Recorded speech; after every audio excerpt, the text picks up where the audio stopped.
Assalamu alaikum. Aki, basically, for the viewers, I want you to explain your opinion on the usage of musical instruments. Alhamdulillah wa salatu wa salamu ala Rasulullah sallallahu alayhi wa sallam. First of all, I won't offer my opinion because the opinion of a student of knowledge or a person who's a student of knowledge, my opinion doesn't mean much, but what I'll give you is my understanding of the issue as it has come to us from the sources.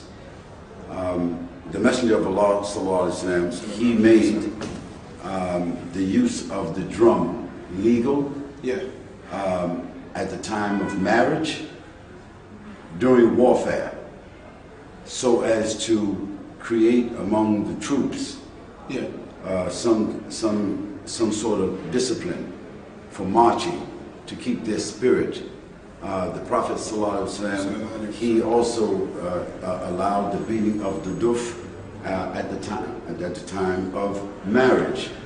Okay, and on one particular occasion, he said to Abu Bakr radiallahu anhu, why didn't he allow some of the people to beat the duf? Because the people of the Ansar, they like the beating of the duf. So the Prophet ﷺ, he encouraged the beating of the duf to announce the marriage. Okay, but the duf is a special instrument. It's not a snare drum. It's not a bongo. You see, it's a basic a piece of wood with a skin stretched over top of it that is used for the hitting. It's like something they call the tambourine, without the little shells on it, without the little metal things on it. It's just a simple beating of the duf that makes a sound.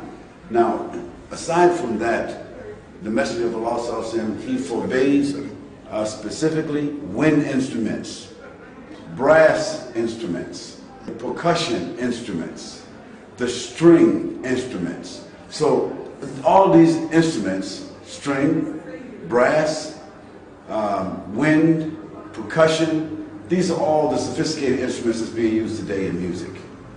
So it means that the Prophet forbade it. It means it's forbidden. Whether to be used individually or collectively or single-pathically, it's forbidden. Forbidden means haram. Haram means we shouldn't do it. But there is no punishment for it. There was never any punishment in the time of the Prophet for people who used music. There was no punishment that I know of during the time of the Khulafa al-Rashidin for people who did music. But there is what is called ta'zir. Ta'zir means that according to the discretion of the Khalifa or the person who is the Wali al-Amr, or the authority of the Muslims, if he has authority and people are using musical instruments, which the Prophet told us we cannot use, he can use what is called ta'zir. That is a punishment which is less than hudud, meaning that he could put them on house arrest. He could give them some corporal punishment. He could fine them.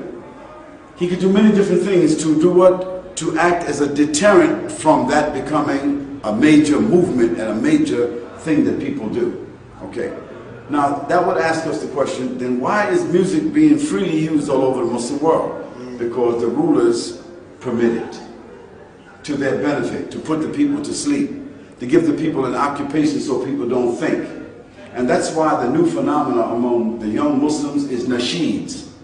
Because people are pushing the nasheeds forward to cause young people to forget about the Quran, to forget about the Sunnah, to forget their Aqidah, to forget the serious issues, to forget about community, to forget about leadership, to forget about empowerment, to forget about their responsibility in the society. So this new dangerous fad that some people are ushering forward, which is called the new halal music, it is nothing but a new sophisticated haram. And Muslims should leave it alone. Now for me, I don't say we should condemn the young people. I don't say we should boycott them. I don't say that we should point fingers at them and call them names.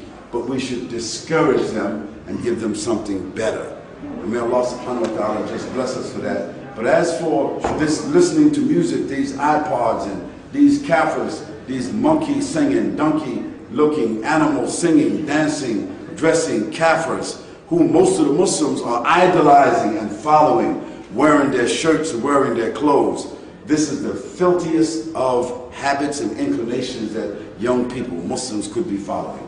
And definitely, the music they're listening to, it's haram. There's no doubt about it. It's haram.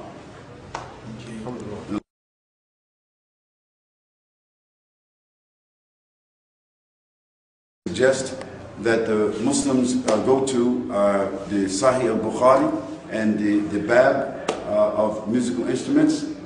They should look into the books of fiqh. They should look to the works of the living scholars and the scholars who have passed us by. They should ask the students of knowledge who have valid, certifiable knowledge and references. And there's so much information, but there's absolutely nothing called halal music. Those who are calling music halal, these are the people who are introducing into this religion something that they can make profit from. And through doing so, they are poisoning and they're undermining the morals of our young people. And Allah, He knows the best.